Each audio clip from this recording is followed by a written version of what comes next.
And so even if you're successful today, I'm going to help you guys go through some exercises. Today is for you. It's going to help you really make the most of your agency, finally get some leverage, and ultimately live a much more simple life that has way less stress on you day to day.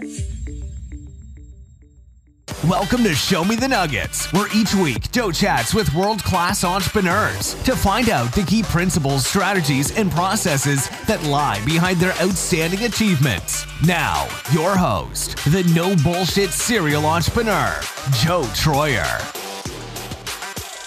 All right, so let's go ahead and get this thing kicked off.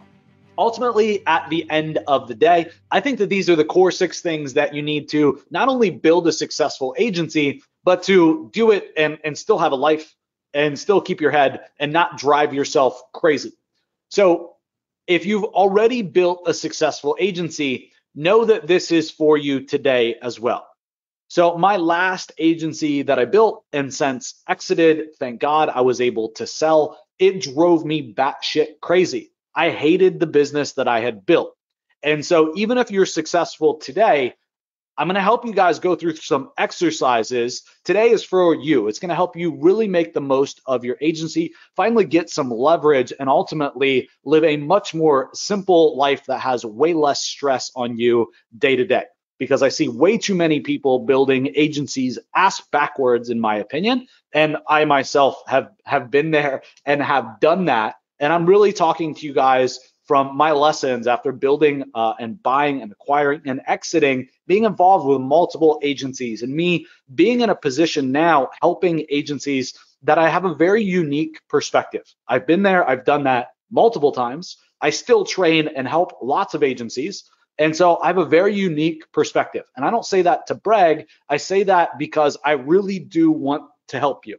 And the real reason that I want to help you is I know that if I help you and you accredit that success to me, that you will be a long time customer of mine. And when I make an offer, which is not today, when I do make an offer in the future, because of the value that I've given you guys for free, that you'll jump and you'll pay me for something. Like, there is no ulterior motive for this besides just that. So I believe, looking back on my agency, and multiple agencies I've been involved with, lots of agencies that I've coached with, all the customers that we work with on a one-to-one relationship, that there are like really 6 things that I feel like I have quite literally shit the bed with, and that I feel like most people are making the same mistake with.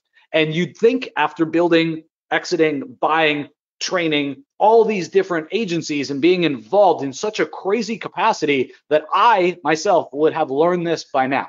And to be honest, a bunch of these guys I haven't learned so well.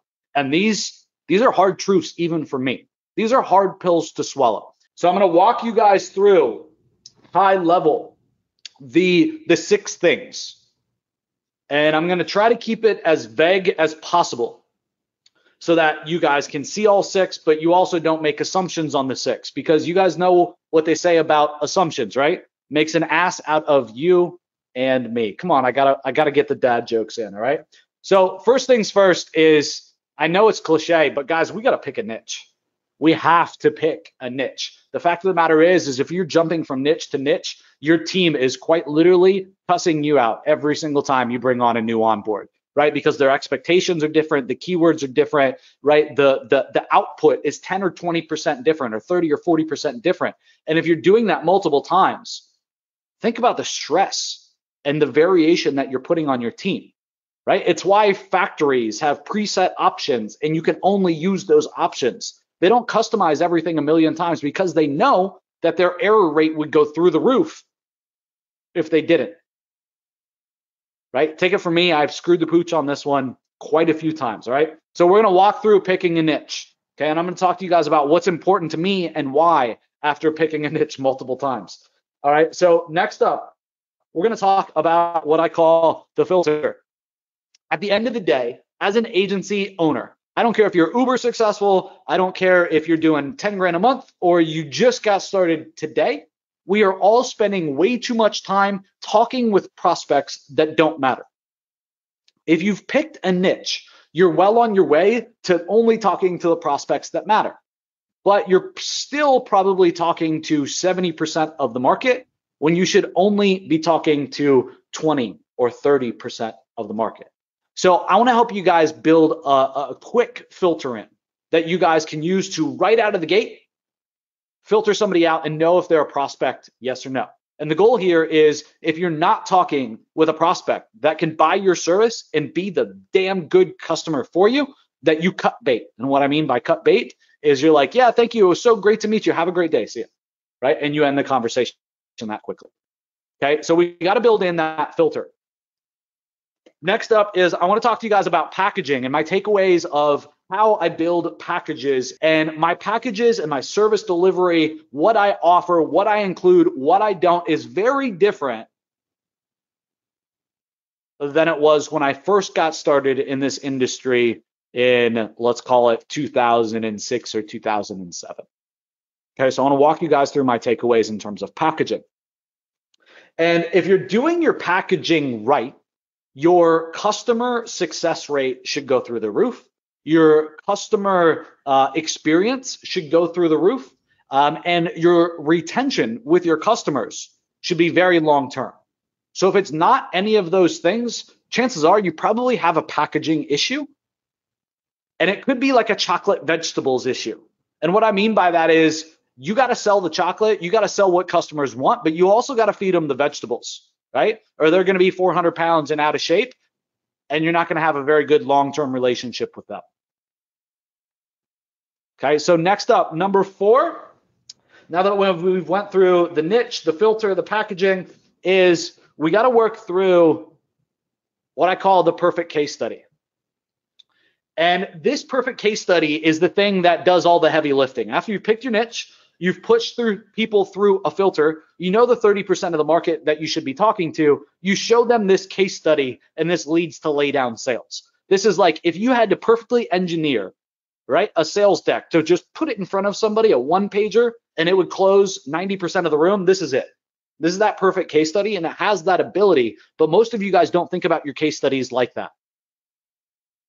If you have a case study right now, it's probably really freaking boring. If you have customer testimonials right now, frankly, they probably suck. And mine have sucked too, right? It's been like, Joe's a really good guy. He knows a lot about SEO. And if you need help, you should talk to Joe. Like, that sucks. Like, that doesn't mean anything. So I'm going to teach you guys how to engineer your case studies to be a huge sales tool for you. And this is going to lead to lay down sales. This is going to lead to you being able to step out of the sales position as well a whole lot sooner and being able to pull in other people to run your sales process. So if you've had a problem handing off sales to salespeople or assistants or virtual assistants, you probably have not picked a niche, you haven't set up your filter, your packaging probably sucks, and you don't have a perfect case study. Step number 5 then is we're going to talk about lead flow. There's lots of ways to get leads. I'm going to talk to you guys about what's worked well for me, what's working in the future, what my concentration is on, and kind of my takeaway as I've built, again, and been involved in lots of different industries and lots of different agencies, where my head is at today in terms of lead flow. And then finally, number 6, I'm going to walk you guys through the conversion mechanism. So once we pick the niche, we've been able to filter people out. We know who's the right audience and who's not.